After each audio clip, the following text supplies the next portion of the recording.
সে বলবে যে না ভাই, আমি ওয়াদা করলাম যে আমি চেষ্টা করবো যাতে আরেক নামাজও আমার কি হয় না, জামাত না ছোটে। কোরআন এবার আসতে পারে যে সব মাসে 4টা আপনার পারিবারিক বৈঠক করার কথা, সপ্তাহে কয়দিন?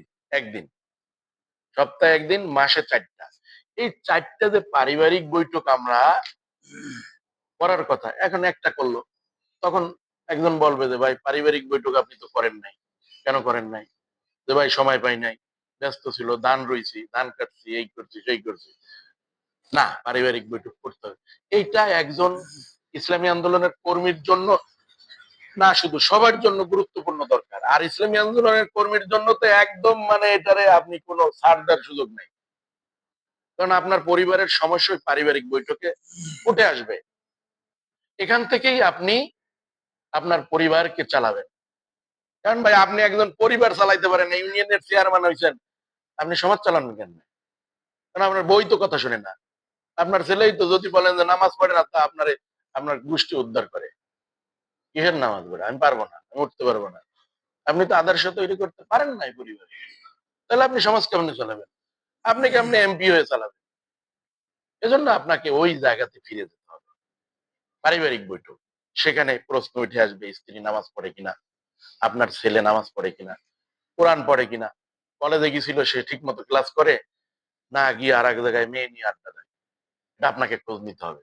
আর যদি এটা সঠিকভাবে না নিতে পারেন, আপনি তো মনে করেন যে বউরে আলহামদুলিল্লাহ মোবাইল একটা দামি কিনা দিয়ে আপনি ব্যবসায়ী, বিশাল লক্ষ লক্ষ টাকা ব্যবসা করতেছেন, একদিনও খোঁজ নিয়ে দেখলেন না যে আপনার বউ ফেসবুকে কার সাথে গোপনে চ্যাট করে? দেখছেন? দেখেন নাই? এটার নাম পারিবারিক বৈঠক। ওখানে আসবে যে ফোনে কারো সাথে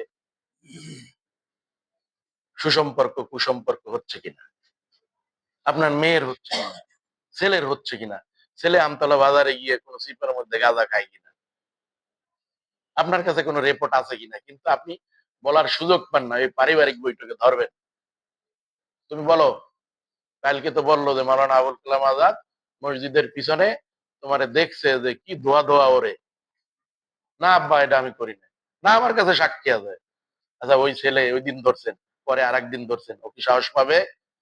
কিন্তু আমাদের সমাজের সমস্যা হয়ে গেছে, আপনি ধরলে বা বললে আর ওই পরিবার বাবা আর উল্টা আপনার বিরুদ্ধে মামলা দেয়। আমার ছেলে কি করলো না করলো তোমার কি দরকার? কিন্তু এটা আমরা বুঝি না বিদায় বলি, কিন্তু সে কিন্তু ধ্বংস, একদম মাইনাস হয়ে গেছে। এজন্য আপনারা কি করবেন? পারিবারিক বৈঠক করবেন, এই রিপোর্টের একটা বড় বিষয়। এটা যদি আপনারা করতে পারেন, সমস্যাগুলা তুলে নিয়ে আসতে পারেন, তাহলে আয়ের সাথে ব্যয় বুঝে খরচ করবেন। আপনার মাসে আয় কত? 10,000 টাকা, পরিবারে খরচ কত? 11,000। তাইলে কোথাও খরচ কমাইতে হবে নাকি? যে আপনি সপ্তাহে একদিন মুরগির গোস্ত খাইতেন অথবা ইলিশ মাছ খাওয়ার শখ জাগছে, সেই শখটাকে কি করতে হবে? ক্রস দিয়ে কাইটে দিতে হবে। দিলে আপনি সংসার সুন্দরভাবে চালাতে পারবেন। কিন্তু আমরা কি করতেছি যে এখন দাওয়াত দিছে, বিবাহে ভাইয়ের আর মাইয়ার বিয়া, ভাই না গেলে তো ইজ্জত থাকেই না, এবার যায় সুদে টাকা আনে। ভাই 5,000 টাকা দে, আমার মান ইজ্জত কিছু থাকবে না। আপনার মান ইজ্জত যাই যাও, আপনি কেন সুদে টাকা আনলেন? কেন আপনার ওই বিবাহ খাওয়া কি ফরজ?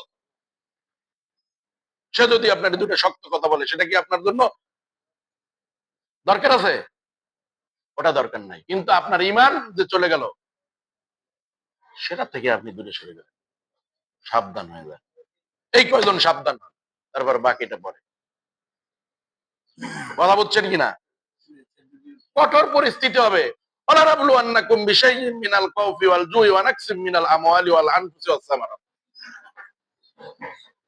তোমাদেরকে কষ্ট, দুঃখ, ফসলের ক্ষতি, স্বাস্থ্যের ক্ষতি আর বিমর্ষ পরিস্থিতি তৈরি করে দিবে আল্লাহ, দিয়ে তোমাদেরকে পরীক্ষা করবে যে তুমি কতটা অবিচল থাকতে পারো এই, মানে আর যদি সেই অবিচল না থাকতে পারো, তখন তুমি সেই আল্লাহর সেই ইমানের তালিকা থেকে তুমি বিচ্যুত হয়ে গেল। এই ধৈর্য আমাদেরকে বুঝতে হবে যে এটা আমার জন্য পরীক্ষা। ভাই আর বইলেন না, নাস্তা নাবুদ হয়ে গেছি, আল্লাহ কি আর দেখে না, শুধু আমারই কষ্ট দেয়, শেষ হয়ে যাবে কিন্তু ভাই, কখনোই কথা বলা যাবে না। তাহলে